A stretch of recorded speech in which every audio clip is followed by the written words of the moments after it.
Welcome back to A Better Conversation. And I guess I should say happy 1-year anniversary to A Better Conversation. As always, I'm your host, Chris Clement. I'm joined by our producer extraordinaire, the man, the myth, the mustache, the beard, Kyle Mason. Yes, and this will be probably the last time for a while you're going to see me with such a big beard because I got to get back to doing government stuff. So I got to shave my face. So you're doing the reverse Santa as Christmas approaches. Unfortunately, yes, that's what I have to do. Well, most importantly, backed by exceedingly popular demand, the original trio member of A Better Conversation from a year ago, Miss Haley Kiles. Hey everyone, good to see you again. I guess probably infamous and highly requested. I don't know, what sort of descriptors do you want to use today? No descriptors. No descriptors. Just happy to be back. I'm happy to also report that we fired Nico today. So I think that that's like a big win for Dallas County because we don't get them very often. So it's hard to think of something that would lead to a better Dallas, like getting rid of Nico. Absolutely. Although I don't know who, what's that guy, the annoying internet guy? No, the guy from Dallas who yelled at Nico Harrison in the park with the kids that one time, or the I don't mayor. recall that. Anyway, okay, Alex Stein. Oh, Alex Stein. Oh, I guess Primetime Stein? Yeah, I guess he'll have nothing to whine about. He's got some good coffee off Timcast. Sure. Buy a bag. Support him. It's funny. Wait, Timcast is selling coffee now? Oh, they have been for a while. Oh, yes. okay. I'm sorry. Sorry, on to the news. Yeah, I buy a bag, support Alex Stein and all his shenanigans. I think it's important. Alex Stein was selling coffee. On Timcast. It's through Timcast. Oh, okay. It's through Timcast. He's a regular on the show. That's probably why I don't watch Timcast anymore. But, Yeah. So do we need to do merch? Do we need to do A Better Conversation I would merch? love to do some merch. I'd love to do some merch, but Y'all go ahead and get to designing that stuff. especially Have fun. stickers. What product would you buy through A Better Conversation, Haley? Probably none. Sticker. Probably a sticker. You'll get stickers for your laptops. That'll be perfect. Well, you didn't join us for the playful banter, but we're going to talk about some pretty big issues that have been going on lately. Specifically today, really, the shutdown, or the end of the shutdown, what I think is the overwhelming Republican victory on the shutdown dispute. Bye, Kyle. So we're going to talk about the shutdown, really the Republican dominance in the shutdown, the Republican victory in the shutdown, at least in my opinion. And we'll need to talk about that victory because we're also going to be talking about the election results from last Tuesday, which were definitively not a Republican victory. And I'm sure we'll have Kyle's current events or something fun that we can talk about. Yeah. But first, let's talk about the shutdown. Yeah. Haley, you have notes. Oh. You look like you're ready. Where do you want to start with the shutdown? No, I find it interesting that it was the longest government shutdown we've ever had, and it mostly came down to the Democrats holding out on one issue, which was all in all Medicare, Medicaid for illegal immigrants. I'm really proud of the Republicans for not wavering in that. I have a firm stance on I don't want to give free things to people that aren't even tax-paying citizens. Like I ran the numbers and there were some numbers floating around, but the number I kept seeing is that the average American, when we have this many illegal immigrants on Medicaid and Medicare, the average American is paying anywhere between $500 to $800 more a year in taxes, which to a low income family or even middle income dual, that's a huge number. And to me, I thought that was a very good move for the Republicans. And I don't think that they did a great job of really getting that number out there. That was some stuff I had to find and dig. But I was just like, what is the number? And when I saw the number where it average, let's just call it $600, like that's a big number. I agree. When you're talking about one little specific thing like that, not all services, but just these particular subsidies that's insane. I agree. I think it was great that the Republicans held out on it. I want to kind of talk about some of the basic language as part of the shutdown that everybody's been hearing, and I want to make sure that everybody fully understands. One of the things during the shutdown, they talked about a CR. Would you tell our audience what a CR is? I don't remember I don't know if I have notes on the CR. I have notes on the ACA. Yes. The ACA is the Obamacare, right? Yeah, Yeah. that was the subsidies that they were holding out on, it's basically the Affordable Care Act, which this all kind of ballooned underneath these. And so they were basically like, we enhanced them during COVID. Mm-hmm. And then it was also like in Obamacare, then enhanced into COVID. And that's where this all ballooned. And that's where they started digging into it and finding more and more on the Medicaid and Medicare aspect of it. Mm-hmm. And my understanding is the bill that was passed by the Senate today, I guess it still has to go through the House and go to the president for signature. No ACA subsidies. No, so basically what happened is the Democrats fractured. So that's a win. There were no subsidy guarantees removed. Win. And then the government reopened without any GOP concessions. Win. There wasn't any conservative, like there weren't major spending reforms that happened yet. That's where we can kind of say that we didn't get the win there yet, but we didn't cave and give any more money other than just opening until January 30th. Conservatives are doing great. We're finally holding the line and not just surrendering and being a speed bump for the Democratic Party. It's great. That's why I thought it was a really smart move from Speaker Johnson to start off with. Right. So basically the way I understand that it went is we had previous CRs that gave patches, like these continuing resolutions. They gave patches to our budget since we can't pass like a full budget. So it funds the government for a little bit. When this one was expiring, what the Republicans offered was we're going to just continue the same spending. We're not going to ask for cuts. We're just going to keep the same spending package in place. Yep. And the Democrats were the ones shutting it down because they were wanting these other changes to the budget. Right. So let Republicans just sit there and say, I don't understand what y'all's deal is. We're offering to just continue funding the government as we had before. What did they vote 15 times on it? Something like that. By the time it finally passed, I think that they had voted 15 times. Well, and to be clear, that is nothing more. That was Biden's spending plan. Like that was the budget created under Joe Biden. So it's not like that was anything about Trump. They came and played a game fairly well, which was like, we want more, and then we did stop. We didn't I guess bow down and give them more, but at the end of the day, there was, like you said, there was no cuts or anything. We passed a continuing resolution till the 31st, I think. 30th. The 30th in a couple months, and that's still Biden's spending plan. So the only tweak to that is there were some changes to that we made as a part of the big beautiful bill. That was right. So there were some of the Biden spending, like the Republican victories that happened earlier in the year. Yeah, there's more that we'd like to do, and reforming the ACA, reforming Obamacare is a big part of it. And that's really the only, to me, that's the cherry on top is all the Democrats get on Obamacare is a promise that we'll have a vote on it. Yeah. Hey, we'll have debate and we'll have a vote on Obamacare before the end of the year, which means another nothing. shutdown. Another shutdown is coming right around. Pretty much this was a stall tactic that to get through the holidays. They didn't want anyone to go without pay or without food stamps or yada yada yada through the holidays because they were seriously worried about their safety and what could happen over the holidays. And at the end of the day, swing voters don't do well with this kind of stuff. With the government shutdowns and everything, it doesn't look good on either side.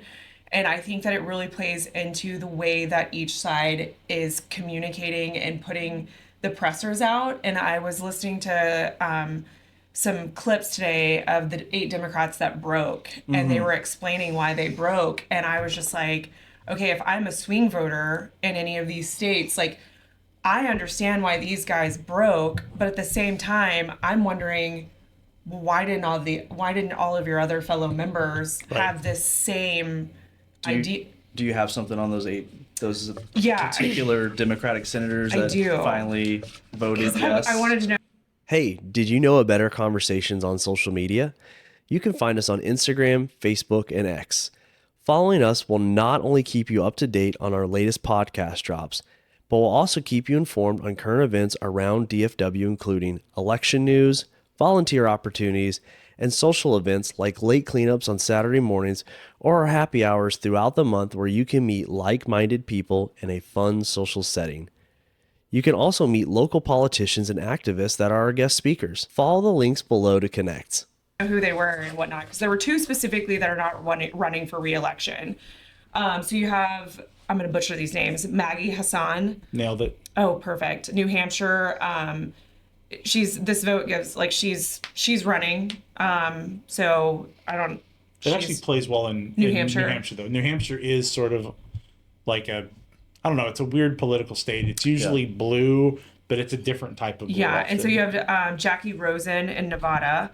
And there's a big federal presence there. So they have, and then you have Catherine Cortez Masto in Nevada as well. And I think she ran a lot on healthcare. I think there were a lot of healthcare. And then you have John Fetterman, PA. So another, high stakes government state. And then you had the two from New Hampshire. She had Janine Shaheen. Is that really? Is it Janine Shaheen? Jean Shaheen. Jean? That's Jean, not Janine. Yeah. Okay, anyway. And then Tim Kaine, he was the one that I was listening to specifically because he's in Virginia. And so he has like one of the largest federal workforces constituency. Like if he doesn't break and open these, like he's done. Right. But he did such a good job articulating and trying to stay within the party lines of like still being a Democrat, but basically being like, I can't do this to my people, that it made me like, I grew some respect for him, and I don't even know really who he was. But the fact that he could put his party aside to actually, I don't know, stand up for the people that voted him into office and who he represents, it's like, to me, I'm like, that's what you're there for. Yeah. So you don't really know who Tim Kaine is before this? Did he run for president? Do you remember who Tim Kaine is? Yeah. Wasn't he like, guy? Nope. No. Tim Kaine. No. This is why. So this is like the great. Tim Kaine was VP, right? He was Hillary's VP. Yeah, that's right. Okay. In 2016. I knew he ran. Well, I said ran for president. I mean. Well, no. He was on it's like a I don't know, like a political science ongoing joke about how little the vice president matters. Yeah. That you could have somebody. They did this. Tim Kaine was on SNL. Oh yeah. There was a whole skit that he did about nobody knowing who he was, because it was like this show like What's My Name? Yeah. And so he was sitting there and he was like in front of all of these like, what's my name? And nobody knew who he was. Anyway, I'm sorry. Well, to piggyback on that a little bit, I was driving today actually, and I was like, why are the flags at half-mast? And I was like talking to a friend, and I was like, is it because it's Veterans Day? No. And she was like, no, Haley, it's for Dick Cheney. And I was like, hold on, we're not even gonna go there. But I was like trying in my brain, and I was like, oh my God, I forget he was vice president. Yeah. Like I remember him just being Bush Senior's bag man. Literally. And shooting the dude with the rifle. Yeah. That's like what I remember him as. The last great American vice president, Dick Cheney. I mean, are you kidding me? Infrastructure I don't want to go down that rabbit hole. Oh. And then the other two were Dick Durbin of Illinois.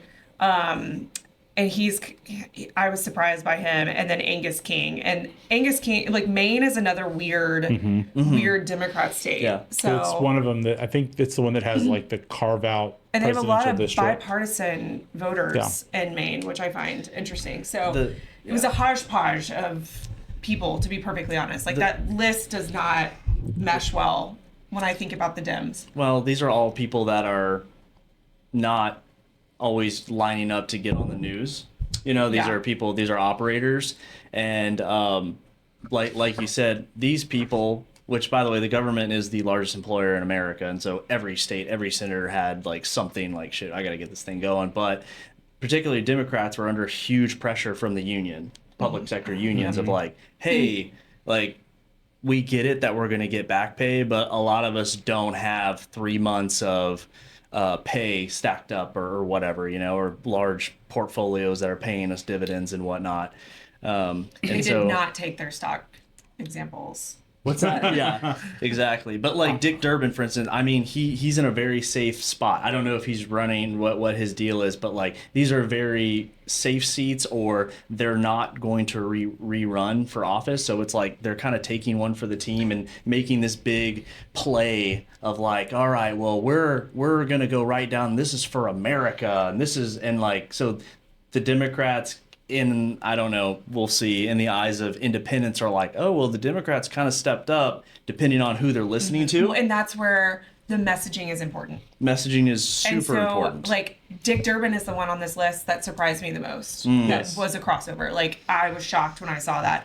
But like, just like when we were talking about Tim, like the way he was messaging the reason why he stepped over made me as a conservative go, that's good messaging. Yeah. Like, as being a Dem, that was one of the flips. Now it's up to the conservatives to, like, I mean, as much as I love Kennedy, like, we need someone who's a little bit more articulate and can go on and kind of more explain, you know, the peanut butter spread on this, what's actually happening, what they have to do now between now and January, and why this is important.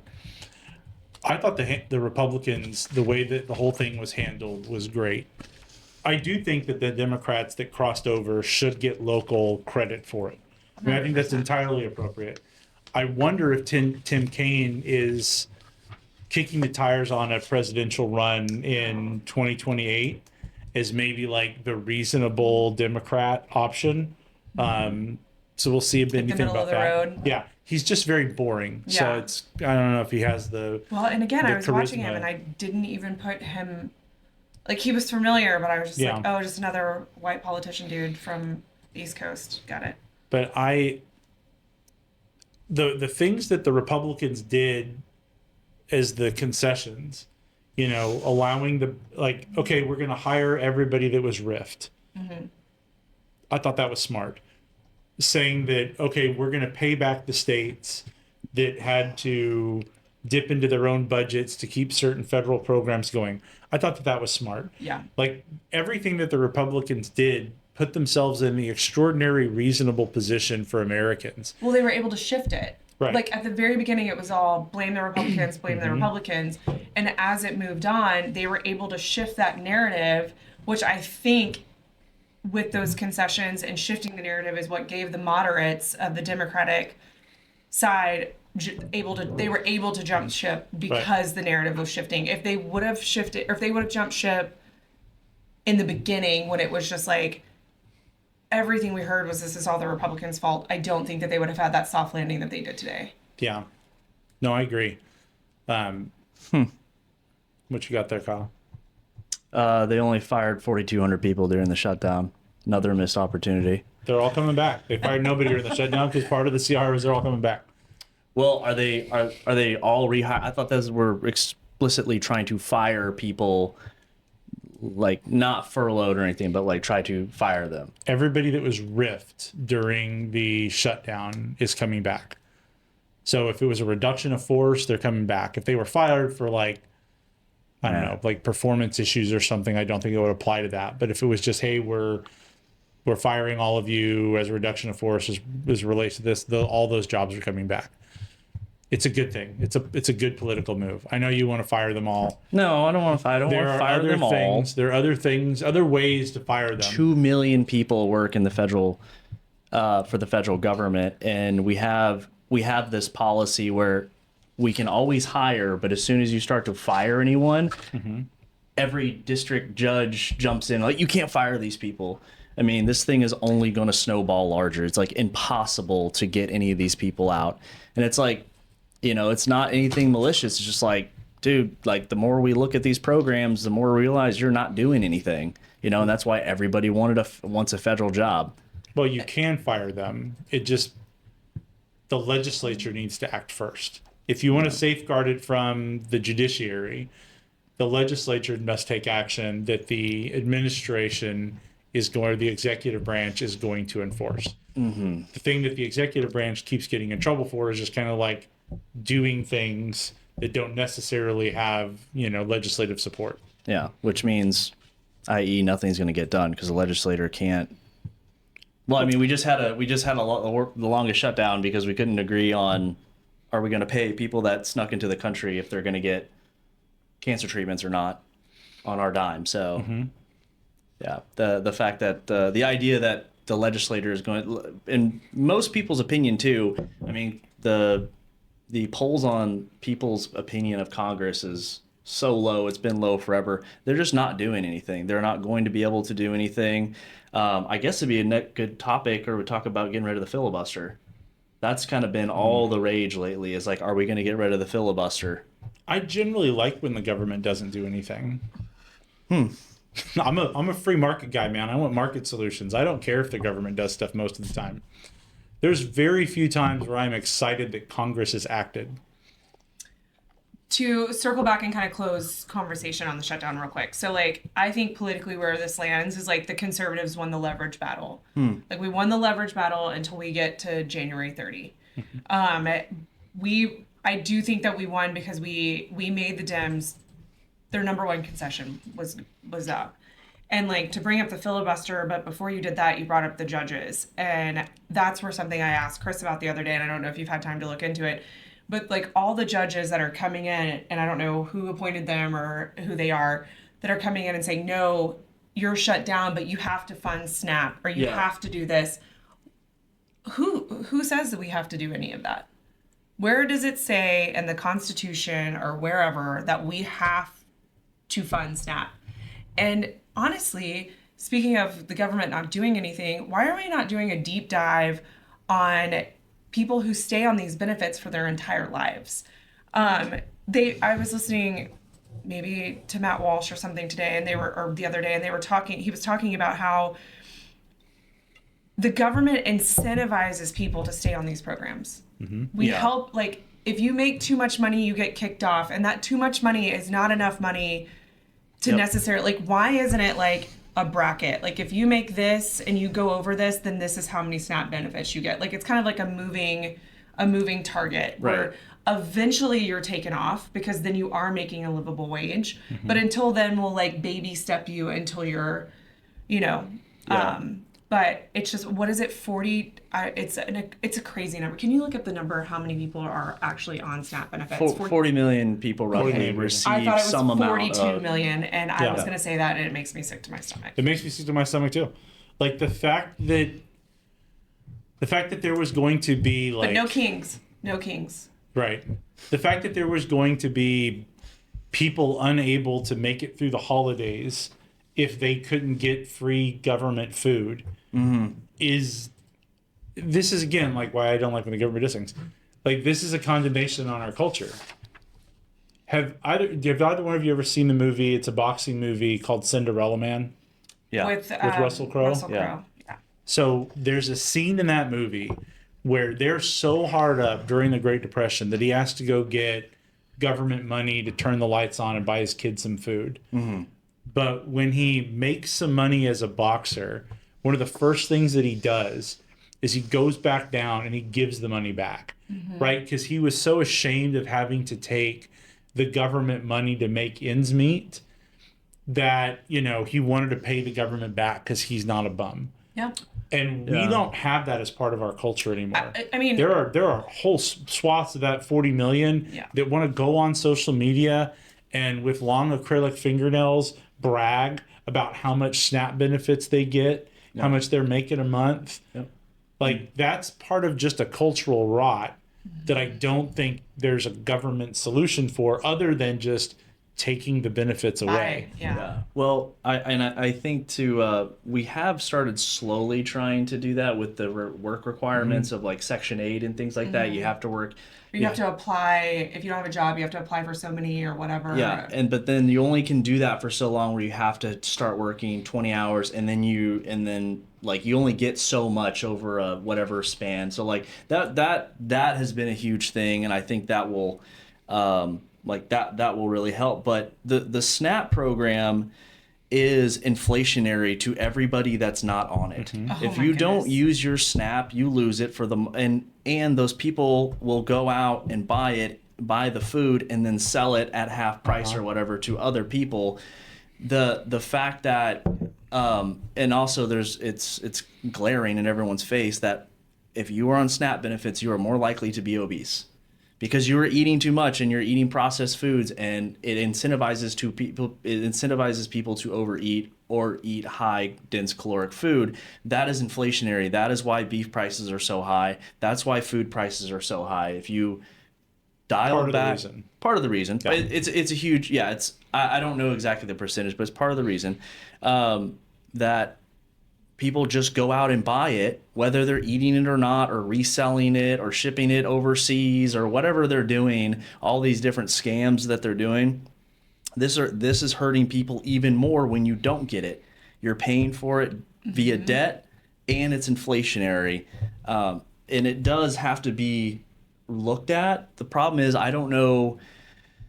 Yes, we saw all the videos. Yes, we saw all the hit pieces on TikTok and stuff, and everyone's fed up with it. Politically, though, I just don't know how you go about. Are you going to do an investigation? Are you going to get a entry-level FBI person to go do an investigation on one person and then say you're no longer valid? Or I don't know how that works. I don't know how you undo this. I have a solution. I have a solution. Here we go. We start off by building a nuclear power plant. Okay. And then with that nuclear power plant, we set up AI farm, whatever, next to it. And we just unleash AI auditors of the use of SNAP benefits. Yes. Everybody gets a SNAP card, so you can track all the transactions. They already got it. And you've got You can track the receipts. Yeah. Right. You've got AI just going through and analyzing how it's used. You also have to go through and analyze applications that are filed. Because you have Dead this people, for you got to clean the SNAP rolls. Well, that too, but I was talking about the people that with the work requirements. Oh, yeah. Because look, with unemployment benefits in Texas, there's a requirement that you're applying to so many jobs. Mm-hmm. But you have people that are just applying to jobs that they're not going to get. They know they're not going to get, but they can check the box and say they submitted so many applications and were declined. Mm-hmm. You can have AI go through and be scouring all that to notice those patterns and just immediately start flagging people and then go after those people.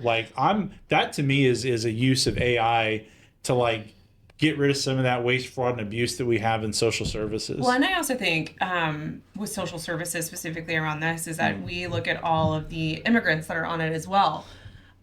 Specifically, they busted a Somali group in Michigan. Yeah.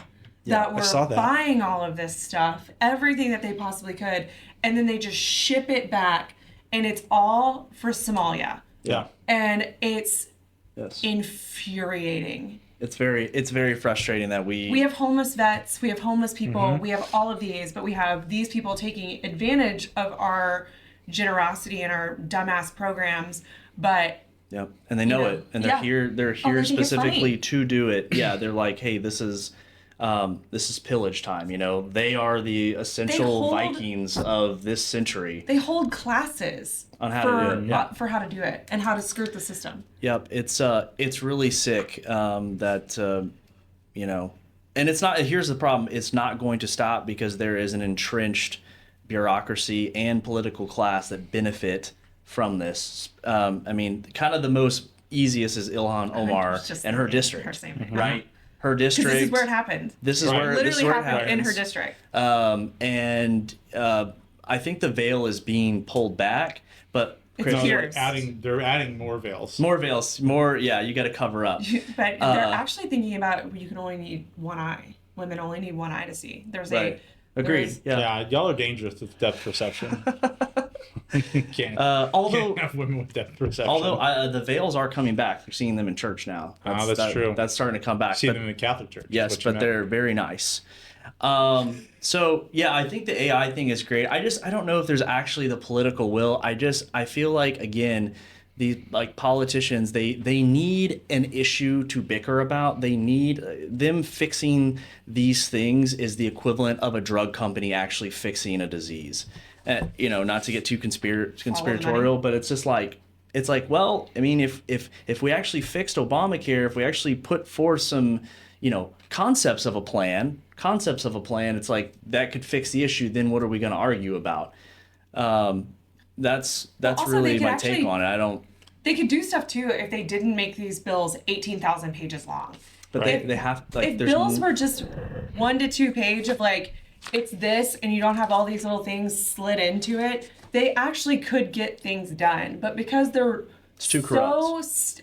Right, because they're all bought and paid for and too stuck on their certain ideas and sides, no one is willing to cross the line and have like an actual logical conversation.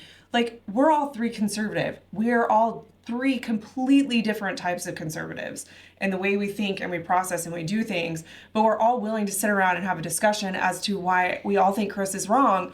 But like, a better conversation, if you will. but like, they're not willing to do that for their own constituents. Like, that's concerning. Yeah, I think they're just in over their head.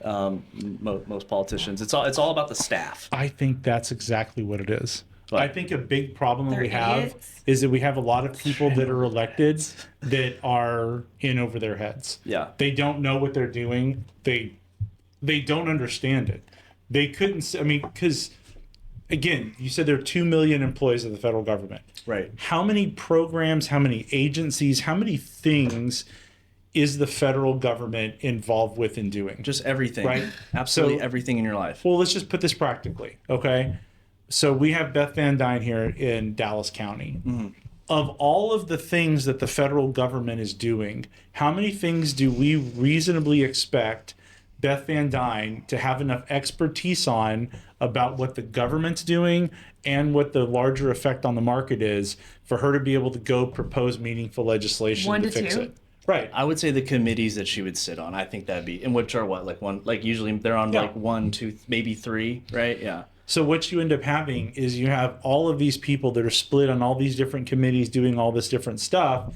So it's hard to have any momentum to make changes because you have to be a subject matter expert on it. Yeah. But then you also, this is a problem that Ted Cruz has had his entire time in the Senate. He might be a subject matter expert on stuff, but he can't coalition build. Yeah. Right? He doesn't have the ability to go work the room with all of the other senators to get them on board and then have somebody sponsor it in the House and move the thing along to where something actually passes. Instead, what he does is he will chase a headline by promoting a bill that him and AOC agree on that never has any chance of going anywhere. Right. Because they don't have like the, and you know, I know just- you guys just, just this is like headlines. a John Cornyn thing. He's a boring old statesman. But you know, he's not. I agree. you're He's a boring boring old old- state. I agree. Boring Yeah, and yeah. old is right. But you're never going to agree with him. But he has the ability to go move a piece of legislation and get something done and get something accomplished. He has that skill set.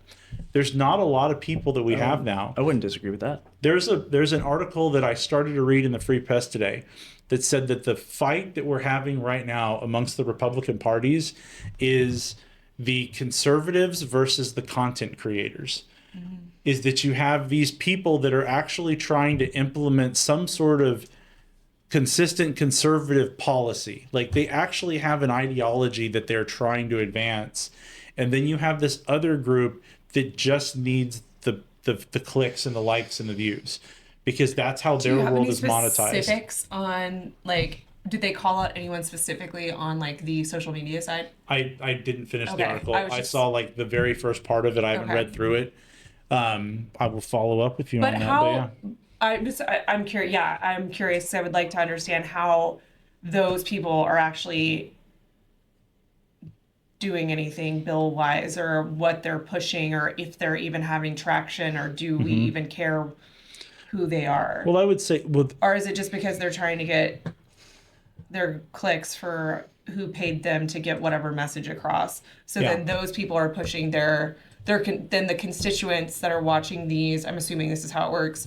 You have these content creators that are then their constituents are watching these content creators and then contacting their reps. Right.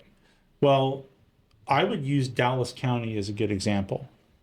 Think about some of the more popular Dallas County Republican content creators. And which of them would you say are meaningfully moving policy as opposed to like getting people to pay attention to them? Yeah, 0. Right? I mean, that's sort of the issue. It's just a motive. It's I know, but I it's a wasn't thinking motivation Dallas factor. County. I was thinking like the big names.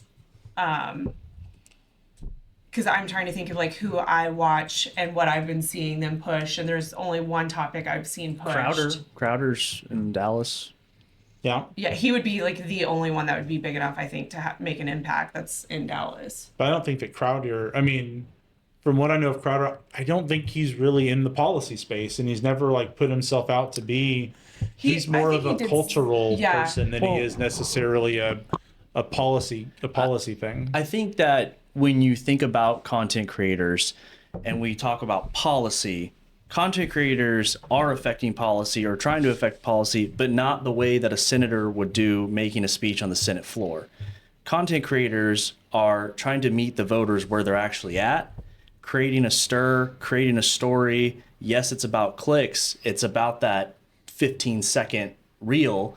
But the content creators, whatever side of the spectrum they're on, are very important. And the GOP, the establishment, I guess you could say, really need to thank the content creators, because before they showed up, who wanted to listen to Ted Cruz speak? Who wanted to listen to John Cornyn? Who really got out? I mean, Trump won 2026 through memes, right? The left can't meme. They don't know really how to do the internet thing. Their podcasts suck. Their own constituents say that, right?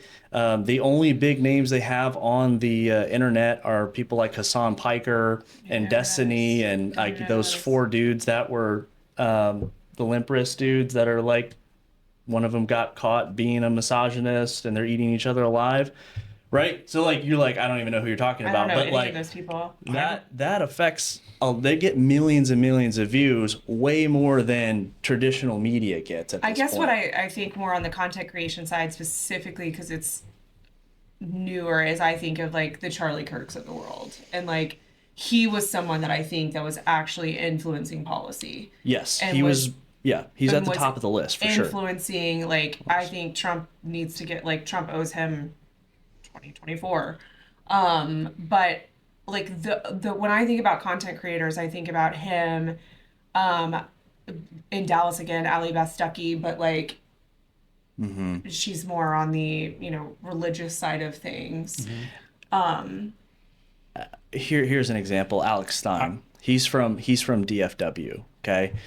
He goes to city halls, and I know you hate it, but like he goes to city halls and he makes these ridiculous speeches. What does that do? Nothing. That draws it does. He gets a lot of views. It draws a lot of people that were not paying attention to an issue to this video. Like, why is this guy showing up in a bathing suit saying he just freshly tucked, he wants to go into the woman's bathroom or something, right? Like those things are important, right? Those bring people into the conversation that were not. No one's listening really to Plano City Council other than me and you, right? And a select 40 other people to that are all over the age of 70. Right. It's like that. Those things are important. Yes, it's disruptive. Yes, it's kind of cringe, but at the same time, people are getting aware of this issue. Now, do I wish it was like that? No. I wish this was, the 1800s and we all had powdered wigs and, you're 30 years old and you're the president. It's like, yeah, but that's just not where we are, unfortunately. And it's like, hey, you have to make a funny TikTok to get people to watch this. I mean, look, man, if you eat crap, your stomach's full, but that doesn't mean that you're getting nutrition. Wow. And I would equate to some of this stuff to the rot of the right as Jon Stewart was to the rot of the left. Like, just applying your same logic. Think about how many people Jon Stewart got to be interested in whatever political issues by the funny jokes that he was making on Comedy Central and all that sort of stuff. Yep. The problem is that he was not a subject matter expert. He really had nothing to add of value to what was happening. He misconstrued and made poor arguments. So really what he did is there was a small pocket of people that were already going to agree with Democrats that thought he was funny and liked it, but he didn't really add any value. He was part of the rot of the left. I don't want to see the same thing happen to the right. Like, we used to have people like Thomas Sowell or William F. Buckley, or like really smart, intelligent people that were our thought leaders within the Republican Party. They used to not only be able to provide information, but actually have, going back to the conversation about how much do we expect our elected officials to really know? Well, content creators got to make content every day. Right. So how much of what they're actually going to be writing is worth anything? Well, They don't know what the they're talking intellectual, about. those are two different spheres that they're filling. The intellectual class, the think tank class, that's totally different than content creators. Why? I'm not making the case, and I don't think anyone else is making the case that the people the young voters that are logging on YouTube are going there for some deep intellectual thought. They're going there for, hey, what's in the news? How is this affecting my life? But if you pick up a, Milton Friedman or Thomas Sowell book, like that's a lot deeper dive, as you said, like into what is like policy and deeper thought process. There's filling just two different spaces. Yeah, and I do think that the content creators like are really like good for the younger kids, getting them like bite-sized pieces that they can digest and get involved, because not every kid is reading 1984. They should be. It's like middle school level reading. They should be. Yes, everyone should be reading, but I don't want somebody to think that because they follow content creators, they're informed or engaged in the process. They might not be informed, but they're engaged. They are engaged. We have to think outside the box now with social media. We can't expect them to all listen to a Ted Cruz speech, even though I find him cringe, but he's very smart. He's a very articulate speaker, but he just picks the wrong crap sometimes. Right, but I feel like you guys needs to fly private. I feel y'all are strawmanning this thing. It's not you're creating a false dichotomy that you either have one or the other. No. I was trying to say that the young people and the social media age and what we're going through right now, the content creators are a great stepping stone for them to find the interest and find the same people that are interested in those policy issues. And then they're slowly but surely going down the route that we all went. But we didn't have the route of social media. So we can't have this conversation down, let's get someone on who's 18 and let's talk to them about what got you involved in politics. And I guarantee you it's Instagram or TikTok. Yeah. I don't have a problem with Instagram or George TikTok. Bush. I don't have again, this is what I'm saying, it's a false dichotomy. And the example that you gave of Charlie Kirk, I think, is actually a great example, because Charlie Kirk didn't start as a content creator. Charlie Kirk started with a particular mission that he was trying to accomplish, right? He's not somebody that his existence was based upon likes and views. That's not what he was doing. Ultimately, as part of his mission, there was content that was created, but that's not the point of what he was doing. My issue are the people like Alex Stein that all they're doing is trying to get likes. Sure. There's not a greater mission. They just want to get likes, and this is how they're doing it. And own the libs and stuff like that. Right. Yeah. I mean, that's the sort of stuff that's where I think there's a third option that's not just boring political speeches or brain rot content creators that are pandering and a bunch of grifters. That you can say, hey, we can take, I think Prager University kind of does a good job with this at times, where it's or the Freedom Institute, where they'll take little clips and they'll just make good content of meaningful information. That's something that can also be done without it just being, I'm going to go follow AOC and call her a big booty Latina and talk about how juicy of a Latina she is and blah, blah, blah, He blah, never blah. said juicy. Actually, AOC put that in there Whatever. after the fact. So she thinks she was projecting about her big juicy booty. Even better. Which I think juicy is a really weird way to describe someone's butt, because it's kind of like, why is your ass juicy? But I just the likelihood of someone walking into a library and picking up a Milton Friedman book, or the likelihood of this thing that's in their hand and they're swiping and it's someone owning the libs, or it's a PragerU or something like that. I think it's been extremely powerful. Right. And the whole I agree. the It's whole been grifter extremely thing powerful. is like, I just don't think in a good way. I mean, the votes are showing up though. No, they're not. Yes, they We are. just had an election, and the votes didn't show up. Midterm. Okay, but like the last presidential election, I mean, look at the young vote. Look how hard it swung. That is not a coincidence. That is How hard, what were the numbers? How hard did it swing? I know the youth vote of male almost had a 40% swing to the right, and I think a lot of that has to do with the internet culture of it all. Right, and I would assign it to things like Joe Rogan.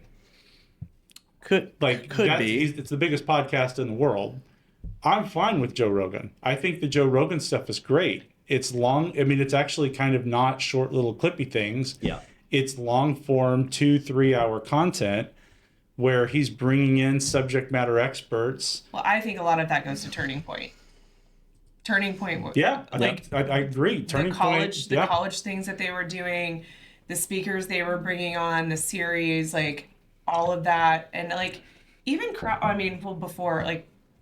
brought it back since. He's come back, yeah. Yeah, which I thought was very ill-advised. My mind. My God.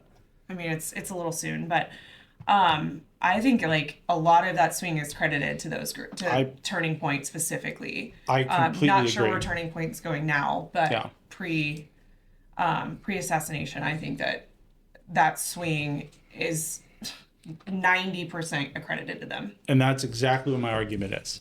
Right, my exact argument is Turning Point USA is substantive, it's meaningful content, it's not respectful. Right, it's not a bunch of influencers looking for internet clicks and likes. Like Turning Point is good content that can interest younger people in a format that they're interested in. And gets them involved. That is the way. Like encouraging them to start the high school chapters and the college chapters is the stepping stone.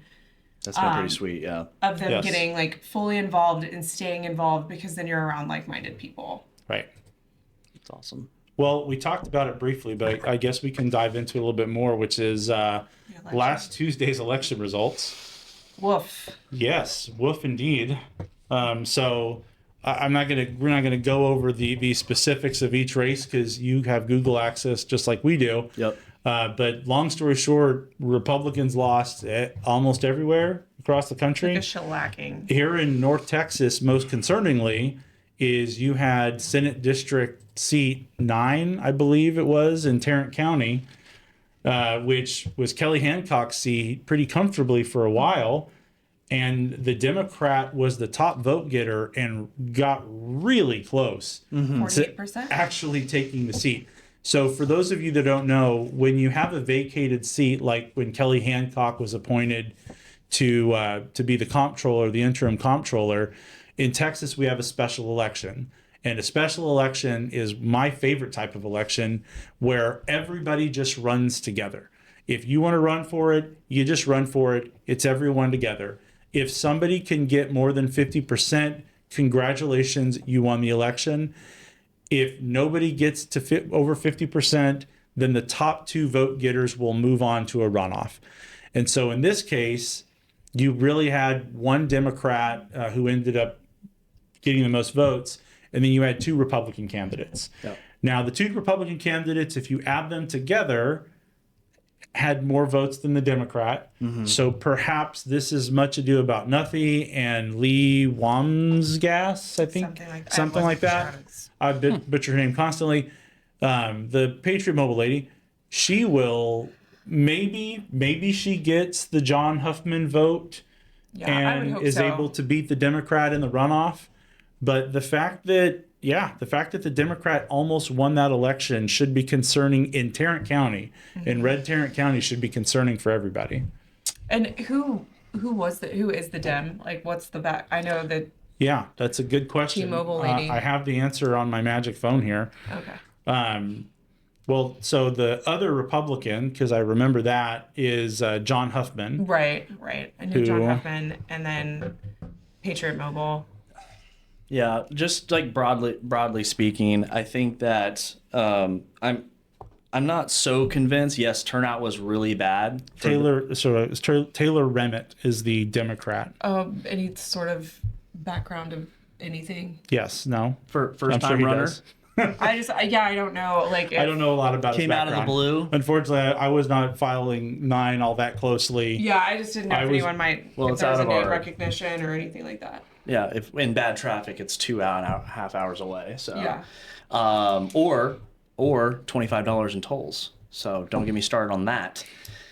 Just generally speaking on Republican turnout, I think that there is something to be said, and like it is something to review, like an after action report for sure.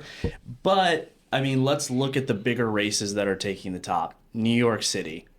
Was it really a Republican at the top of the ticket? Cuomo? I mean, Well, the mayoral race in New York City, there was technically a Republican candidate, but right. I mean, that's just Mom Donnie, and He took 8%, which even if you gave that all to Cuomo, he still wouldn't have Right. won. But Right. it's like, it'd been close. It'd been really, really close. But the breakdown of that race was very interesting.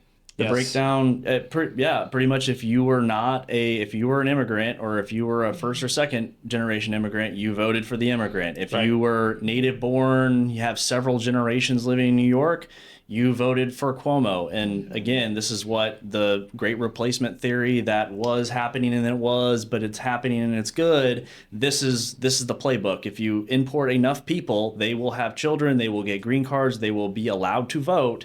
They're going to vote their own in. Here's the perfect example. So the more perfect example, in my opinion, Okay. is what we talked about earlier. Minnesota, Ilhan and Omar, yeah, absolutely. Like you want to talk about the wildest thing? The state of Minnesota has this giant Somali population. Yeah. They changed their state flag to look a lot like the Somali flag. Right. You know, it's And like then the mayor's telling a native Minnesotan that he needs to leave they're having prayer. They're having Muslim prayer calls 3 times. Yeah, that's what he went to the city council Right. about and said, "This is disrupting my day. Like, this is obnoxious, whatever." And he was just like, "Get out of." He basically told him that if he could remove him from the city, he would. Yeah. Yeah. Well, the guy that won, which there's a big thing about Oh, yeah, this was the voting is actually going all the way back to blood feuds in Somalia. So- I don't know anything about it, but It's tribal. It's not Tribal. blood feuds. It's Yeah. the different tribes. Tribes. Okay. So I heard, They basically voted for the white guy because they wouldn't vote for the one that Elon or whatever her name is. I'm the Omar captain now guy. Wouldn't, wouldn't vote because they were from different tribes Right. and they would not cross tribe lines. Well, yeah. And the It's guy that happening in won, Maine, too. everyone's like, oh, well, he's white. It's like, dude, he's making commercials in Somalian or whatever the language is. And then the police badges have Somalian writing on it. It's just, the whole thing is just, it's sad. Like it's massive black bill, right? And it's so glaring that thankfully something that is one shining light in this whole thing. Trump has done something about the massive waves of hordes of people from the third world coming into this country and like reproducing like crazy. And hopefully as investigations go on, you're taking advantage of the system, you're disrespecting the country, you're committing felonies. Goodbye, right? That would be my hope. So what's interesting, you bringing that up, I watched a documentary actually last night on the 1916 Project. And that goes into abortion and the start of Planned Parenthood and all of that. But what I found very, very, very interesting, and I don't remember the names, so TBD, but there were scholars in the United States that were writing, there was a magazine called like The Birth Control or something. It was absolutely insane. Like, one of the covers of the magazine was a lady laying there shackled with, like a ball around her leg, and it said unwanted babies or something. Anyway, there were men and women both writing articles and books basically about eugenics. Yeah. And when Hitler was in jail, he was reading all of these, and that's how he came up with everything that happened in World War, like in the 40s. But I just thought, like, you triggered me on that because I watched this last night. But it's interesting that when you really think of, or when you really go down the history of some of this, the eugenics part actually started in the United States, and then now it's kind of like flipped. We're being replaced. Yeah. Because we couldn't touch anything, and it was, so taboo and awful and this, that, and the other. And we basically told our women to be empowered. You don't have to have children, and you don't have to procreate. And now we're reaping what we sow. We don't even have a replacement birth rate as Americans to sustain America. Right. Yeah. Yeah, absolutely. And it's all about GDP. It's all about the spreadsheet. So every warm body you bring in is going to make GDP go up. And so that's why we have imported so many people. But we're finally starting to see the GDP, the spreadsheet doesn't matter if you lose everything else. But you still see your freedoms and you still see headlines. I mean, Europe's still doing it. I think Ireland or Scotland just announced they're going to accept X amount of people from whatever shithole because their numbers are dwindling. It's just like, dude, what is the point of all this? Well, at this point, Europe's kind of gone. They've let. Well, there's always hope. We still have Poland. Yeah, that is the hope of We still Europe. have Poland. So yeah, What, did they just ban the hijab? Probably. Well, no, Poland has almost no immigration. But I know, but someone just banned where you can't. Sweden, Switzerland, they've all done this. But the point is that there's always hope, and people can come to other countries from other places and integrate. Of course, we know plenty of people that have done that. But on the whole, and you have to speak in generalities when you're talking about millions of people, right? There's no way to talk about. You have to speak in generalities.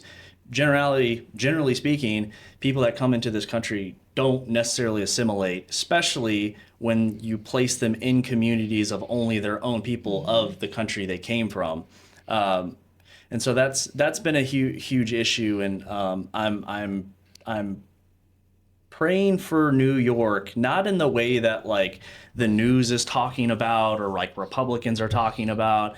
I'm praying for them that they will come around to seeing that, you left someplace that's not going to work, and there's just empty promises from this candidate, which most politicians are empty promises. But this one's especially bad because Mandami at his celebration was charging $13 for Bud Light. Everything was supposed to be free, and you show up to that guy's party, you're thinking the buses are going to be free and they're going to go faster. The beer's going to be colder. It's going to be free. It's not. It's $13. You get a cheaper beer, I believe, at American Airlines Center. I don't know. Well, what's interesting too about that race specifically is there's a word in the Quran, and I don't know the word. It's going to be a tough one. I mean, I wouldn't even know how to say it if I had it written in front of me. But basically, it's stated in the Quran that if you are lying to someone to advance the the Muslim prophet and this, that, and the other, it's okay to lie. If you're lying to a non-Muslim, correct, to promote, yes. There was a ex-Muslim who is now a Christian pastor specifically preaching about this is what this man is doing. He is standing up there lying to everyone. The Muslims see through it. The Muslims know, he's not for gay people. He's not for trans rights. He's not for tobacco. He's not for nicotine. He's not for casinos. All of this will slow. If he gets his way, he's just going to start pulling those things back. Are you talking about Dan Patrick? Well, him too. On the other side of that spectrum. Him Weed. too. Him too. But I'm with him on some of that. But yeah, no casinos for Dal. I'm not into. No for Texas. No casinos for Texas. I'm out. I'm okay with having people having to drive. An hour and a half. Hour and a half to go to the casinos. But let's move. There was, I guess, the biggest toss up could have been Virginia, right? Yeah, win some series. I mean, that was very optimistic on our part to think she had a chance. It was optimistic, but just on the heels of some 3 or 4 years ago. Youngkin, right? And so we had this big turnout, but again, that was about energy, that was about momentum, it was about the school. There was a big hit piece, and we thought we had a big hit piece about the text about how he would like to kill his opponent and everything, but was that AG? I'm telling you, we are devolving into a darker and darker place. where this thing is getting compressed, and it's going to, turn into a black hole, much like a star. It's just getting I heavier thought we and were just heavier. already in the black hole. No, we're not. We are. It's called the algorithm. So The algorithm is the black. Well, this thing is the reason it doesn't matter is if you're going and getting your information on social media, your algorithm is going to tell you where to go. So if we have these terrible, awful texts that this guy is doing, but if you're somebody that's going on, your algorithm doesn't direct you towards that, it doesn't matter. yeah, but their voters knew, like algorithm or not, their voters knew about that controversy. I mean, that made national news. And they still showed up and voted for that, especially on the heels of a political assassination. And it's just like, but they don't care. it's just like, I use they loosely. But that's the tolerant left. Yeah, I mean so we thought we had the hit piece right there, but voter turnout on the Republican side was low, but we've seen that from the Republican Party, right? Unless there's huge energy, Trump would like to say unless he's on the ballot, but unless there's huge energy, Republicans just simply don't show up. I mean, it's the party of kind of low propensity. I kind of like to view them as somewhat independents. Like they'll get politically involved, they'll read things, they'll show up to vote, but only if it's a big enough issue, or if there's enough excitement about it. And it just didn't happen. Like there just wasn't enough excitement about the candidates or the governorship of or general attorney of Virginia. I think that's elections. I mean, there was a repressed Democrat turnout in 2024. I mean, that's the thing that helped Trump win is that people just weren't excited to vote for Kamala. Yep. So taking that and, not wanting to beat a dead horse last week, like, how do we take that into 2026? Like, how do we take this, like, low turnout, no excitement? How do we, I feel like every 4, to 6 years, we're trying to figure out how do we energize the base? How do we get the base excited? What are we looking forward to in 2026? Yeah, that's a great question. There has to be a positive message. Like you talked. So here's the thing that I'll draw like a distinction in Virginia. Youngkin didn't have a hit piece. Youngkin had a problem that he was going to solve. Yeah. Right. So Mark Campbell, who we saw at the Leadership Institute when they came to Dallas with a better Dallas. Yeah. He talked about it, right? It's not that Youngkin was there attacking the other side. He didn't use the issue of the kids in the bathroom and the assault and all that sort of stuff the school covered up.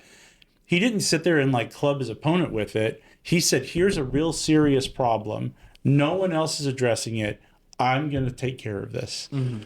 And that motivated a lot of women to come out that wouldn't otherwise vote as moms to come support Youngkin and say, hey, man, we're here for you. If you're here for our kids, we're here for you. Yeah. There's a leader. Boom. Right. Like I would say, the only thing that I heard about the governor's race in Virginia with Winsome Sears was people making fun of the NAACP for not endorsing her and endorsing the Democrat. Right. Or like you said, the memes was like, oh, here's the chance for the left to vote for a black woman and they don't, or the ADL doesn't endorse her or whatever. It's just like, yeah, dude, that's not moving the left or the right. Right. But they're not going to support a conservative candidate. Right. And I respect that. Like, I'm glad that there are Democrats that wouldn't vote for her just because she's a black woman. Right. I don't want people to vote for somebody because of their race and their gender. They check some box. But the thing is that I can't tell you anything about Winsome Sears' campaign. Nothing. What was she running on? Why was she the right candidate? And I'm sure people in Virginia got it a lot more. We're here in Texas. Sure. But we both know what Glenn Youngkin was running on. Yep. Right? We remember that race. I think that's part of what we need for 2026. What is it why should you give a crap? This is a lesson that Republicans should have learned in our last midterms, where we sat there and said, inflation sucks, inflation sucks, inflation sucks, inflation sucks, but there was no solution. Right. And the voters were just like, yep, you're right, inflation sucks. We're not voting for you either. So if we look, No we red look wave. to 26, right? And we have the governor race here in Texas. I mean, I don't know who of substance is going to actually run against Abbott. So, you know, Probably Abbott no will, one. right, but Abbott will, but we do have the big race when it comes to the Senate. And so two people that don't really understand maybe what could a senator from Texas actually do /say actually go and represent us in Washington and actually make a difference. Like, what should we as Texans be looking at for and in a candidate? That's a good question. I mean, you're talking about like just in the primary or like what? Well, No, I mean, ultimately, she's talking about the general, right? Because that's like, what, I mean, at the end of the day, like there is a primary. There's 3 people in the primary as of right now, and I think that there's, I could probably almost guarantee that the 3 of us are voting for 3 different people. probably Who's the third person? Wesley Hunt. So like my thing is I like think I just decided. I'm undecided on it. I mean, I think that would, for me, an actual political operator that is the only person that is going to get anything done, can get anything done in Washington D.C. is someone that has deep pockets, has a lot of lobbyists that he can call on. He can pull a lot of strings or a lot of favors to get anything done, if whatever that means. I mean, for the state of Texas, what do we need from Washington though? Just to leave us alone. But I mean, honestly, Support Trump, number one. right. The most important thing that a senator from Texas could do is go to Washington and be able to help move the Trump agenda in the Senate. So 2 of the 3. Anyway, I don't want to get into the specifics of each because Right. like Well, there's a lot. have other I'm just episodes trying to on it. answer your question. So Yeah. like that's part of it. Like somebody needs to be able to help shepherd the Trump agenda through the Senate. Right. Right? Like that's one thing that Texans could benefit Do from. we need border security funding? Yes. I think But we all need- 3 of them support border security. Well, I I'm don't just saying know. we need No, border I'm just trying to think of like what are the things that Texans actually need pushed at the federal level. border security is definitely one of the things that needs to be. There needs to be more statutory stuff put into place that entrenches border security. Like it's a good thing that the Texas legislature did this last session, Right. is take care of that. But that's the federal government's job, and the Senate needs to do that more meaningfully. I think that they need to address. I mean, they definitely need to take measures to address inflation, right? Because here's the problem that we're having that I have a real fear about is this is how it always works. We have a gigantic debt. We have a mounting and mounting and mounting trillions of dollars of national debt. Yeah. You can't take care of it by cutting spending. Right. You also can't tax your way out of it. So like almost every country that has tried to get rid of debt, like quickly does, is they just print money. And so it's still a tax that everybody pays just through inflation. Right. So that's something that could meaningfully be done. You know, you talk about stuff that could be done on the federal level. Like I would love to see, and I know this is probably not going to rile everybody up, but it's part of a package like support American food. Yeah. You know, like because that helps with your inflation issues. That helps with a lot of issues. Yeah. Like there could be a package. But for that, they need to support American farmers. Yes.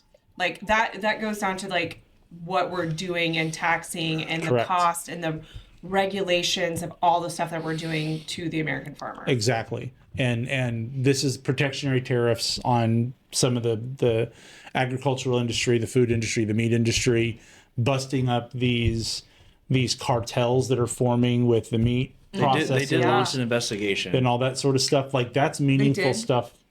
Yeah, they launched an investigation into the DOJ launched an investigation into the meat packing. But I again, Right. Where probably a nothing burger. They just have so much power and lobbyists. Right.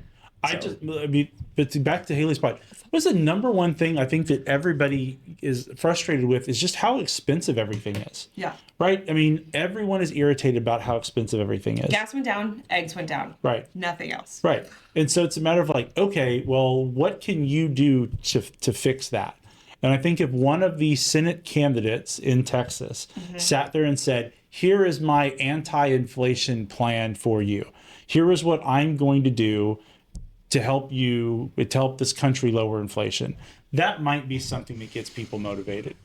Yeah, I could see that. In even Healthcare. Pocketbook, I think people speak with their pocketbook number one.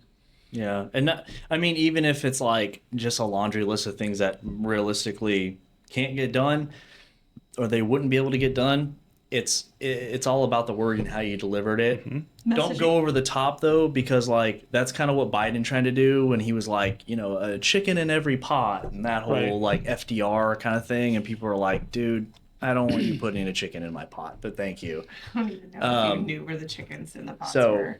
yeah, Or like the cost of housing, right? I mean, this is the thing. This is just like old basic policy. What do people care about? Focus on that. Yeah. Inflation, cost of housing, healthcare. Easy. Right. Texas legislator did, I think, a good job on a lot of these things that we're talking about, like for last session. This last session, I mean, it's like for the real estate thing, the lot sizes being downgraded, removing trying to get the regulations off of the builders and thing. I mean, there were several like things that they were trying to do. Yeah, man. We disagree on some of that because this is how you get Epic City. Is you take local government's ability I heard to they were govern rebranding away. that too. They did are. the Meadows or something. Right. Yes. The Valley But Meadows. that's how you get that, right? We have that because the legislature took the regulations off the developers and prevented counties from being able to regulate development in unincorporated areas. There's a balance.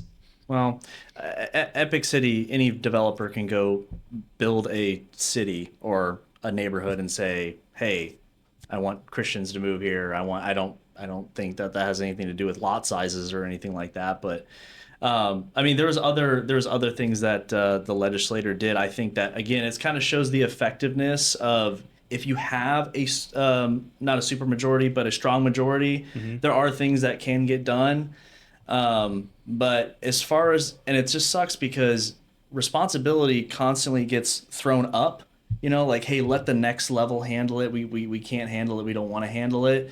And now it's just everything is hamstrung like right there in Congress, right? It's like, well, Trump tries to do something, but then the courts say no. And it's like, yeah, Congress should do this, but they've passed 5 bills this entire time, since they've all come into DC and since January. And it's like 5 bills, right? And that's how we end up with these monstrosity of bills because everybody wants a little something, then they say yes.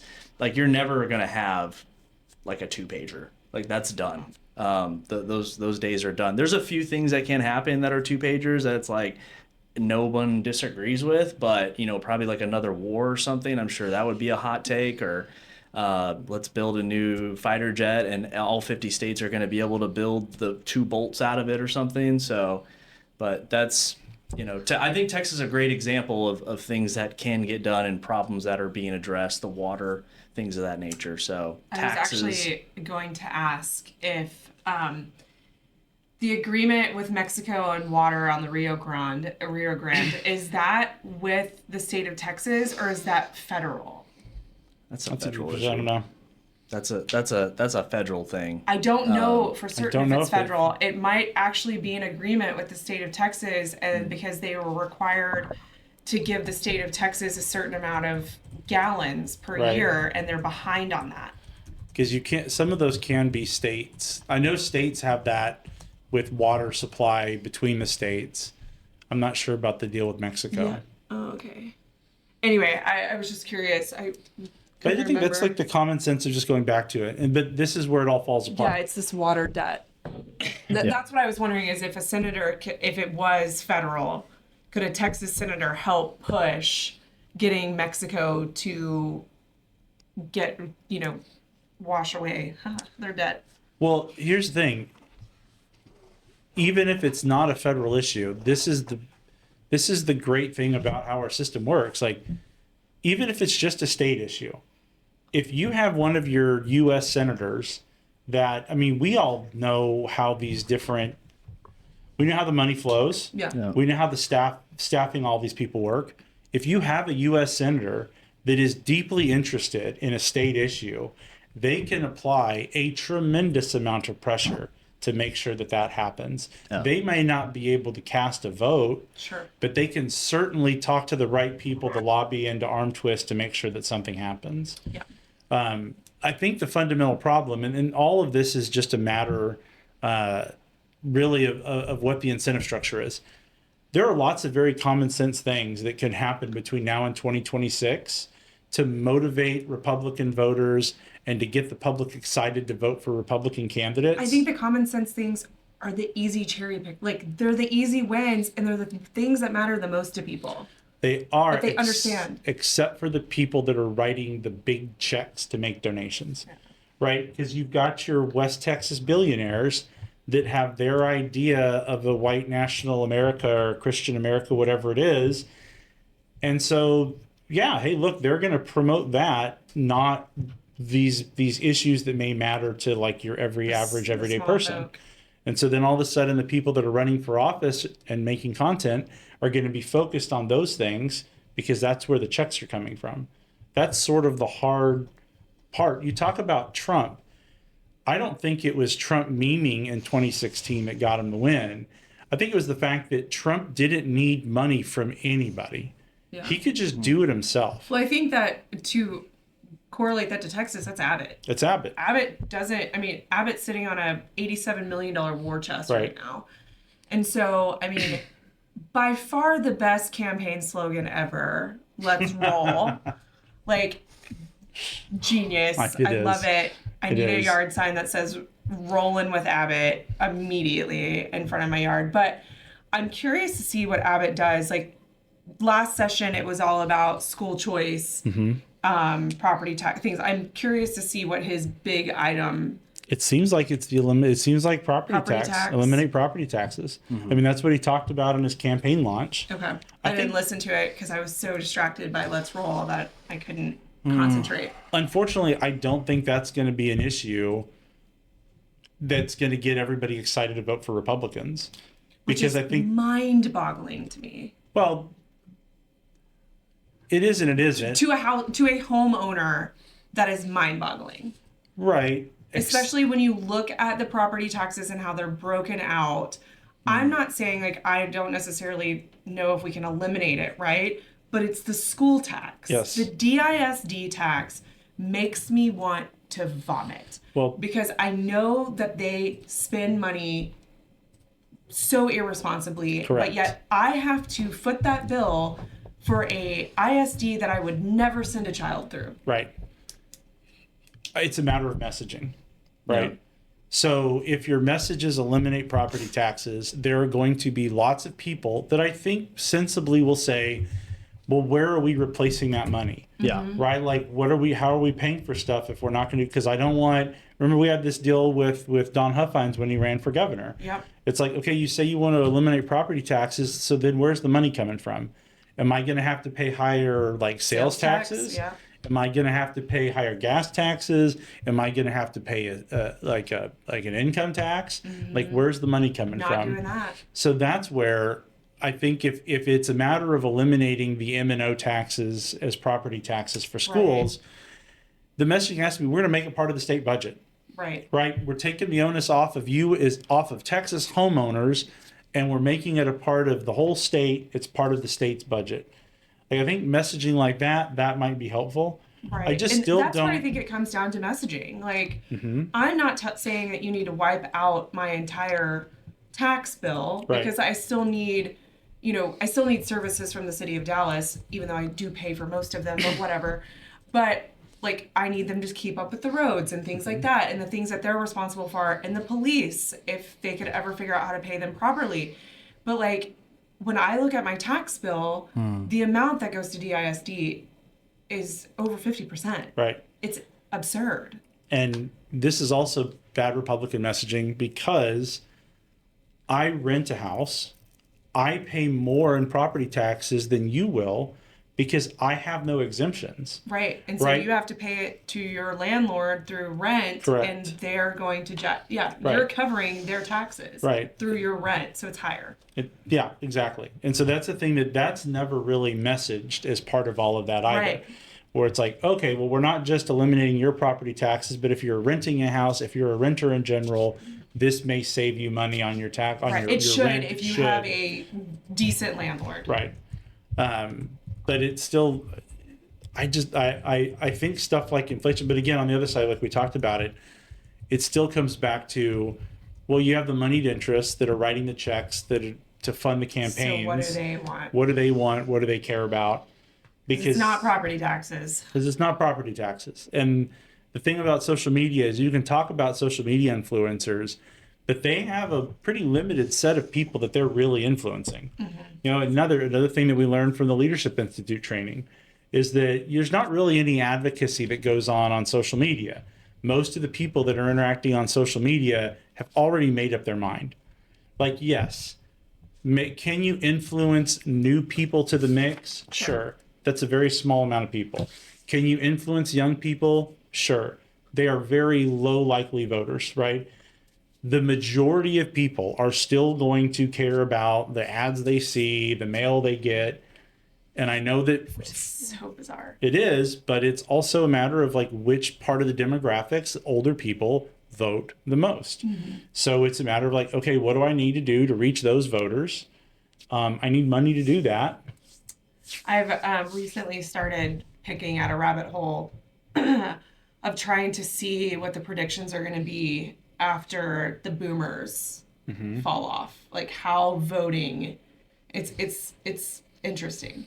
Well, there'll be new boomers. Well, no, but I'm just saying like that is a very large voting block that will be Yes. gone in the Yes. next 15 years for sure. It's interesting. Yeah, the Are you whole talking like issue based, like what issues the new generation would care No, like about? how or- the turnout's going to be, how everything could possibly work out. right. I need like a couple of more election, like probably 2026 to like really get a good look at it. right. To see kind of how the numbers are falling. But it's interesting.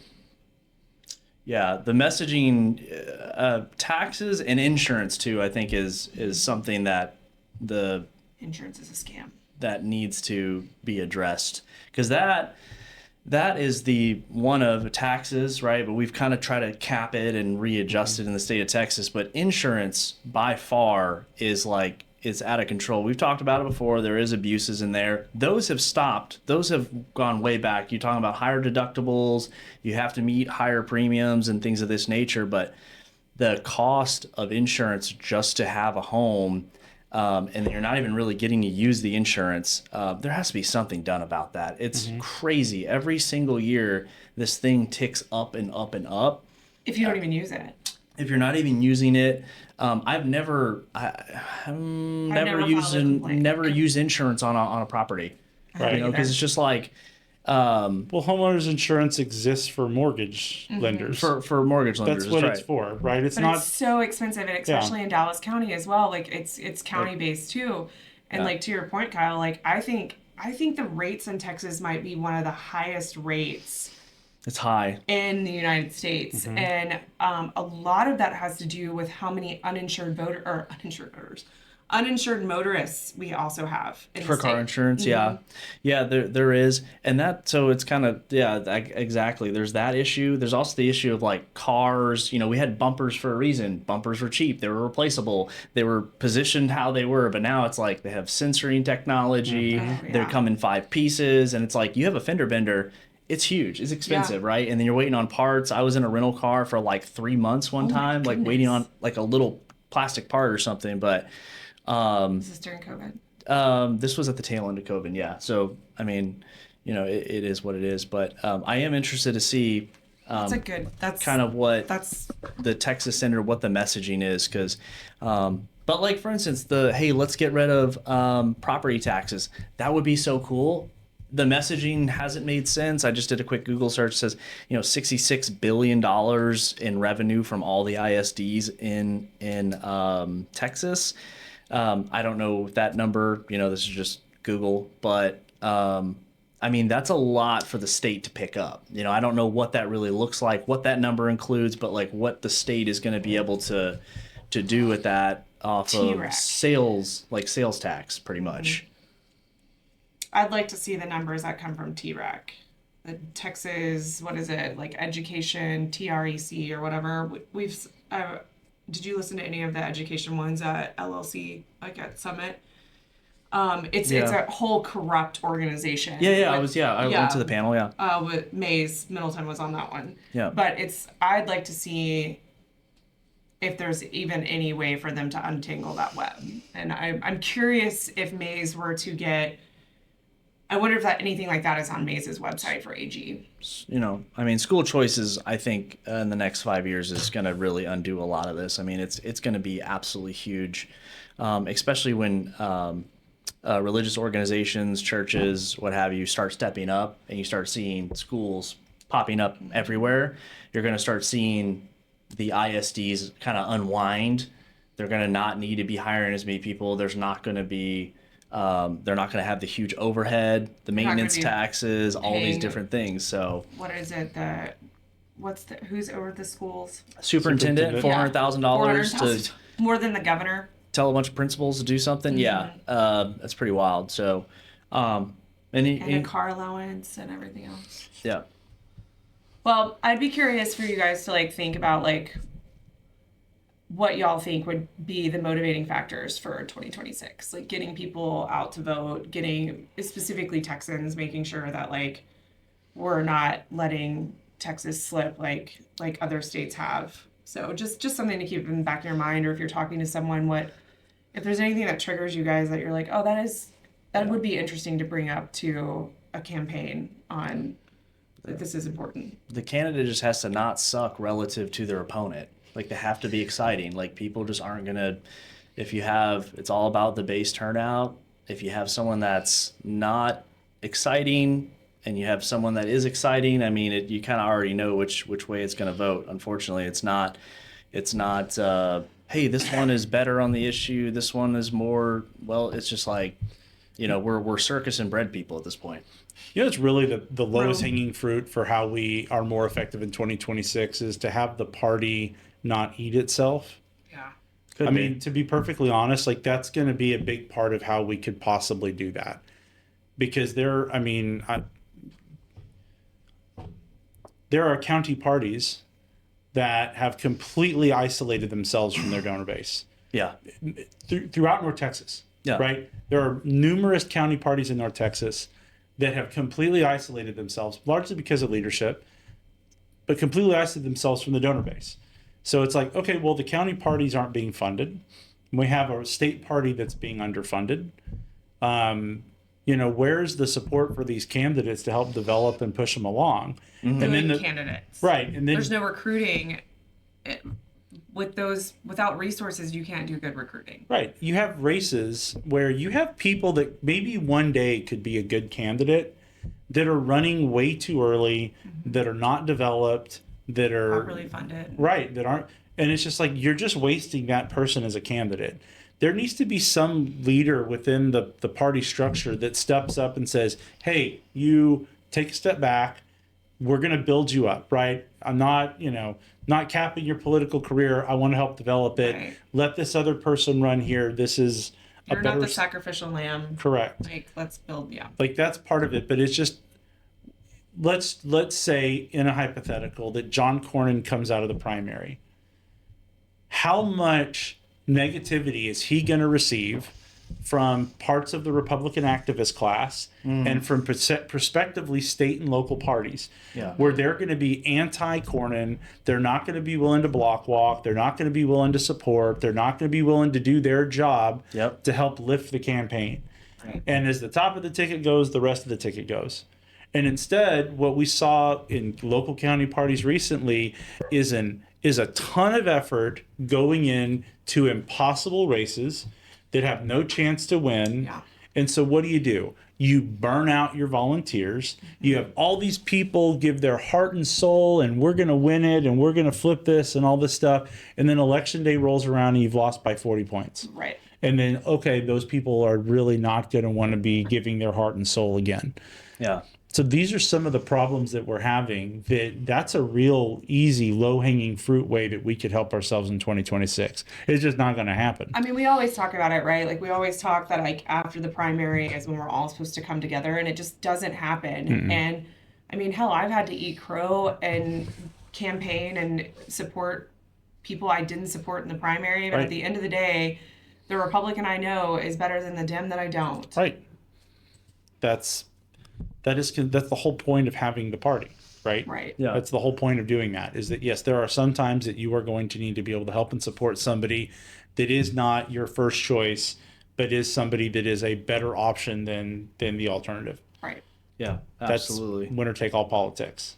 Yeah. It's Absolutely. the way baseball goes. So what's your plan to do that? What's my plan to do? Are you're gonna go to convention I'm not and you're gonna help to elect the next level of Republican leadership? Yeah. Put the right people on the SREC, put the right people in leadership. That's not rigged. Like Well- SREC in Texas is not a rigged joke that you have to be over the age of 70 to get. Well, It's a joke, and they don't even work with. Don't even get me started. That's a whole nother. When is the next convention? 2 years. May. well, May. Oh, one this way, May. one way that, 26. Whew. Or maybe Houston? probably June. It's in Houston. I think it's probably going to be in June because we don't have a presidential. So probably June 26. yeah, I think one way, going right to what you were talking about, is like, hey, once the primary is over, stop. One way that each of us individually could affect that is the gossip. Someone's talking to you. It's different if it's you and me over drinks. Obviously, we're gonna have our opinions, but it's like out in public, on social media, at the events. Like, oh, I don't even know if I want to get out and vote. It's like you need to address the person right then. I mean, obviously with respect, but it's like, hey, like we want to win, right? Like the primary is over. Your guy didn't win. My guy didn't win. It is what it is. I don't think that people are holding people to account in that aspect. I think it's very cliquey, and which is okay, but to what extent is that Not okay? to our own demise. Yeah. Well, and that's fundamentally why Better Dallas doesn't endorse and contested Republican primaries, yeah. right? Like our job is to try to help elect Republicans at the end of the day. Right. We're going to trust the primary voters to select who those Republicans are going to be, and then we're going to just go try to help elect those people, as opposed to position yourself where it's like, well, I backed this person, and this person. They lost, so Now you come in and you don't even have that trust with that Right. campaign because Exactly. you supported someone else. So it's what the bigger cause, isn't it? It's hard. I mean, hard. I think all three of us have, as being on the board with the Better Dallas, had our moments where we really, really wanted one candidate over another to win in a primary. And it would have been really nice to activate the Better Dallas crew to just all rally behind one person. But we've resisted it up to this point because there's a bigger mission. right. Yeah. Yeah, I do, and I give respect to other groups that do that as well. I mean, I don't know if more and more groups are sticking to that or less groups. I don't know. There's so many different groups now, but and there are always like 2 or 3 people in them. But And look, I'm okay with having groups that endorse particular candidates, Yeah. right? Not, and I've said this to Haley recently because I recently heard it and I love it. When you're playing chess, not every piece moves the same way on the board, right? So it's okay to have some organizations that are going to be, we're your general, like the TFRWs or like what we do.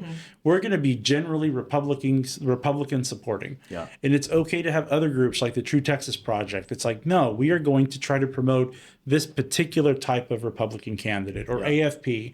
We're going to try to support this type of Republican candidate. All that's great. As long as once you get past the primary, those gloves groups come- aren't shooting at each other. yes. It's just like, okay, here's what We the might have voters been on the decided. opposite side in the Right. primaries, but we've got to move forward. And I think if we move forward with more of a collective group and in solidarity, like that's I think that like not only does that speak volumes to like your members and like the groups at large, but I think it really shows. I think that that's where a legislator looks at it and it's like, holy hell, look what happens when all of these groups in certain areas start working together instead of fighting us on everything. Like look what these people did. They came together, they got this person elected, and now they're actually going to listen to me. Right. They're going to take my opinions instead of just trying to go and dictate what they should and shouldn't do. Well, it makes our representatives more confident Empowered. in their movements. You know, if you look at the left, the leftists, they move with confidence. They have swag, right? They just go and do things. They throw things out there. If it sticks, if it doesn't, that's fine. But their base, generally speaking, will be like, okay, cool. Yeah. Like they have a very they are a very tight knit organization where it's like, kind of like what you were saying, they do have those pipelines of getting people ready to run. I mean, every once in a while they have a random person show up, but it makes them incredibly confident moving forward on anything. They stick together very well, and the proof is in Virginia, where these terrible text messages come out, and it's like, okay, but he's our guy. That's our guy. Like, you're going to show up and vote. He's a shit person, but that's our guy. And no one condemned it. That really is the thing. Mm-hmm. Nobody condemned it. The legacy media didn't condemn it. They didn't talk about it. You know, the on stage, the lady that was running for governor mm-hmm. was getting addressed by this. She just stared silently, deer in the headlights, just stared at the camera. So and she's like, "Hello, are you going to answer the question?" It just literally sat the time out. And then the moderator was like, well, let's move on to the next question, because she's probably a leftist as well. So it's like they have a very strong group. I don't want that. I don't want that. But there is a little bit of an envy there. The next time I'm in an argument, I'm just going to set a timer when I don't want to answer a question and just be like, sorry. Well, Haley's silence is a response. One of the things along that line is also, as voters, the candidates that we want to support, because we have to stop supporting candidates that are bomb throwing against their own party. Right. It goes both ways, right? With groups and candidates. Right. There are so many candidates that are firing their ire. I mean, if I hear somebody that's allegedly a conservative that says that their biggest enemy is some other group of conservatives, then you've lost me, right? Like, why should I follow or support you? Because you're sitting here telling me that you would rather be with the leftists or with somebody else than another conservative that agrees with you 80% of the time. Right. Like, that's the sort of stuff that we have to stop doing, and we have to start expecting out of our leaders as well. Agreed. And to Kyle's point, calling them out. Calling out the influencers, the content creators, all of these people when they do that sort of stuff that tears apart that unity. Okay, cut it out, right? I understand that you're going to make $100,000 for whatever it is that you're doing, but like, you're destroying what we're trying to build a better country and a better state and a better county or whatever we're doing. And I think with the state, right? The state party, in my opinion, and anything I say here, I would say directly to my friend's face, but like, they've got to do a better job of getting the counties to collaborate and to work together and to work with everyone and not just the little groups that they want to, because they're turning away a lot of people, me being one of them. I don't work with the county party anymore because I don't see the relevance, and that's sad. Like, mm-hmm. I can do it on my own. It's fine. But like, the fact that we need the state party to talk to all of these leaders and be like, get off your ego. Mm-hmm. It is so much bigger than you. Right. Like, we're talking about the biggest red state in the union. Get off. And I'll give the state party credit. Yeah. In October of last year, before the primary, when some in Dallas were pushing a resolution to openly oppose elected Republicans in the general election and stating that they would rather vote for Democrats than these Republicans, the state party stepped in, right? Right. And Abraham and Matt Rinaldi, the predecessor for the chair, stepped in and issued a statement saying, absolutely not. That is not the right way to do it. That's not what we believe. And it had the impact in Dallas County of shutting down that effort. I agree. And like, that's why I just want the state party to just try to help everyone else that wants to be on that unity ticket and wants to press the unity, because we are isolating so many people and good volunteers and possible good candidates, all in the sake of ego, Right. which is gross and not biblical. And that's where we're going to end it. The 1 year anniversary, we'll end it on the not being biblical. So when we start our next A Better Scripture read with Haley Kiles, she can tell you what is and is not biblical. But Haley, thank you so much for joining us tonight. It's a pleasure. Congratulations, you guys. You've done a wonderful job the past year. It's been fantastic. It's a good thing you're not Pinocchio. Your nose would grow. I think we've done a great job. We're on. This is episode 31, I think. Okay. It's episode 31, and there's been a couple other smaller events that we've done and whatnot. So I think the little mic events are so fun. Yes. Like when you That's are true. doing the 30-second question things that we've done. I think those are delightful. Actually, let's do it at the Christmas party. Yeah, no, we should do that. I'm about to start showing up to city halls and things like that, and making a complete clown of myself wearing ABD stuff and going viral for it. So Just no speedos. yes. Oh, okay.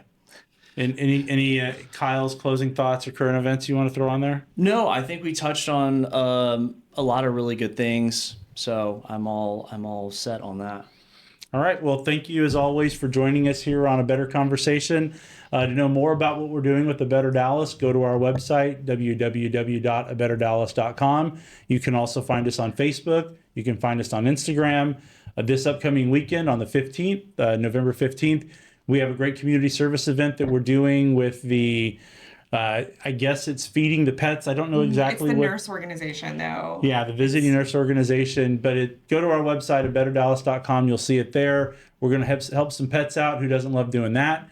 And then also keep an eye out on our social media, because we have a lot of events coming in December and at the start of the year that we're excited to share with you. So thank you and have a great night.